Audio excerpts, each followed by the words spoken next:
Negative ഇമേജുമായി big ബോസിൽ പോയ ഒരാളാണ് രേണു സുധി. പക്ഷെ ഇത്രയും കാലം അവിടെ നിന്ന് കുറച്ചധികം ഫാൻസിനെ സമ്പാദിക്കാൻ അവർക്ക് കഴിഞ്ഞിട്ടുണ്ട്. എന്നാൽ ഇപ്പോൾ ബിഗ് ബോസ് സീസൺ 7 നിന്നും രേണു സുധി ഔട്ടായിരിക്കുകയാണ്. കഴിഞ്ഞ ദിവസം വീക്കെൻഡ് എപ്പിസോഡിൽ ലാലേട്ടൻ വരികയും ഇപ്പോഴും പുറത്തു പോകാൻ താല്പര്യമുള്ള ആളെ പുറത്തേക്ക് കൊണ്ടുപോവുകയാണ് എന്നും പറഞ്ഞുകൊണ്ടാണ് രേണു സുധിയെയും കൊണ്ട് ലാലേട്ടൻ പുറത്തേക്ക് പോകുന്നത്. തുടർച്ചയായി പല ദിവസങ്ങളിൽ ക്യാമറയിൽ നോക്കി പുറത്തു പോകണമെന്ന ആവശ്യം രേണു സുധി ഉന്നയിക്കാറുണ്ട്. എന്നാൽ വീക്കെൻഡ് എപ്പിസോഡിൽ ലാലേട്ടൻ വരുമ്പോൾ ഇത് ചോദ്യം ചെയ്യുമ്പോൾ പുറത്തു പോകണ്ട എന്ന നിലപാടുമാണ് രേണു സുധി സ്വീകരിക്കാറുള്ളത്.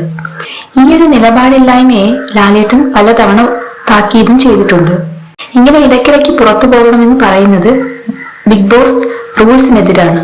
എന്നാൽ ബിഗ് ബോസ് പറയുന്ന കാര്യങ്ങളൊന്നും രേണു സുധി കണക്കിലെടുക്കാറില്ല.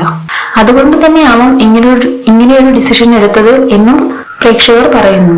എന്നാൽ ഈ ഒരു നീക്കം രേണു സുധി മാത്രമല്ല, ബിബി ഹൗസിനകത്തുള്ളവരും പ്രതീക്ഷിച്ചിരുന്നില്ല. എല്ലാവരിലും ഇത് ഞെട്ടിലുണ്ടാക്കി.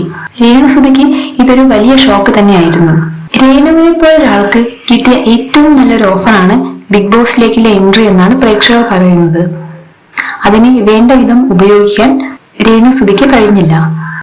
താരം അവിടെ കണ്ടന്റൊന്നും ഉണ്ടാക്കുന്നില്ലെന്നും അങ്ങനെ ഒരാൾ അവിടെ ഉണ്ടെന്ന് അറിയുന്ന പോലുമില്ല എന്നുമാണ് പ്രേക്ഷകർ പറയുന്നത്. മറ്റുള്ള കണ്ടസ്റ്റൻസുമായി നിൽക്കാൻ രേണു സുധിക്ക് പറ്റുന്നില്ല. രേണു സുധിയെ ലാലേട്ടനാണ് കൈപിടിച്ച് ബിബിക്കകത്തേക്ക് കൊണ്ടുവന്നത്. അതുപോലെ തന്നെ ലാലേട്ടൻ തന്നെയാണ് രേണുവിനെ പുറത്തേക്കും കൈപിടിച്ചു കൊണ്ടുപോകുന്നത്.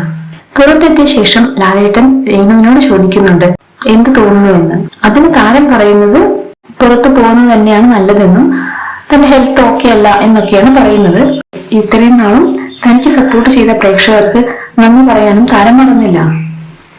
എന്നാൽ അപ്രതീക്ഷിതമായി പുറത്താക്കിയതിന്റെ ഒരു അമ്പരപ്പ് ആ മുഖത്ത് നമുക്ക് കാണാം. അതിലേറെ നിരാശയും. ഇത്രയും നല്ലൊരു ഓഫർ അല്ലെങ്കിൽ ഇത്രയും നല്ലൊരു ഓപ്പർച്യൂണിറ്റി കിട്ടിയിട്ട് അത് ഉപയോഗിക്കാവുന്നതിലുള്ള കുറ്റബോധവും നമുക്ക് കാണാൻ പറ്റും. ഇനിയും ഏറെ ദൂരം അവിടെ പിടിച്ചു നിൽക്കാമായിരുന്നിട്ടും തന്റെ കയ്യിലിരിപ്പ് കാരണം പുറത്തായതിന്റെ നാണക്കേട് നമുക്ക് ആ മുഖത്ത് തെളിഞ്ഞു കാണാം. ബിബിയിൽ നിന്ന് പുറത്തേക്ക് വരുമ്പോൾ ആരും തന്നെ താരത്തിന് സ്വീകരിക്കാൻ എത്തിയിരുന്നില്ല. മാധ്യമങ്ങളാണ് അവരെ സ്വീകരിക്കുന്നത്. അവരോട് ഒരുപാട് ക്വസ്റ്റ്യൻസ് ചോദിക്കുകയും എന്നാൽ അതിനൊന്നും തന്നെ താരം വ്യക്തമായ മറുപടി നൽകുന്നില്ല. തന്റെ ഹെൽത്ത് ഓക്കെ അല്ലെന്നും ഓക്കെ ആകുമ്പോൾ 2 ദിവസം കഴിഞ്ഞ് പ്രതികരിക്കാം എന്നൊക്കെയാണ് പറയുന്നത്. മോഹൻലാലിന്റെ അല്ലെങ്കിൽ ബിഗ് ബോസിന്റെ ഈ അപ്രതീക്ഷിത നീക്കം രേണു സുധിക്ക് ശരിക്കും ഒരു ഷോക്ക് ഏറ്റതുപോലെയാണ്. ഇത്രയും നാളത്തെ ഈ ഷോ കൊണ്ട് അവർ ഒരുപാട് ഫാൻസിനെ സമ്പാദിച്ചിട്ടുണ്ട്. ആ ഫാൻസിനൊക്കെ തന്നെയും ഇതൊരു വമ്പൻ തിരിച്ചടിയാണ്.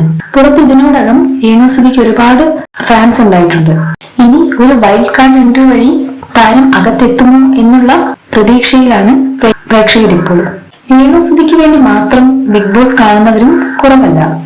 അതുകൊണ്ട് തന്നെ ഇത്രയും സപ്പോർട്ടുള്ള ഒരാളെ പെട്ടെന്ന് പുറത്താക്കിയതിന് പിന്നിൽ എന്തെങ്കിലും ഗൂഢാലോചനയുണ്ടോ എന്ന കാര്യം സംശയിക്കേണ്ടിയിരിക്കുന്നു. ഉടനെ തന്നെ ഒരു വൈൽഡ് കാർഡ് എൻട്രി നമുക്ക് പ്രതീക്ഷിക്കാം. എന്താണ് നിങ്ങളുടെ അഭിപ്രായം?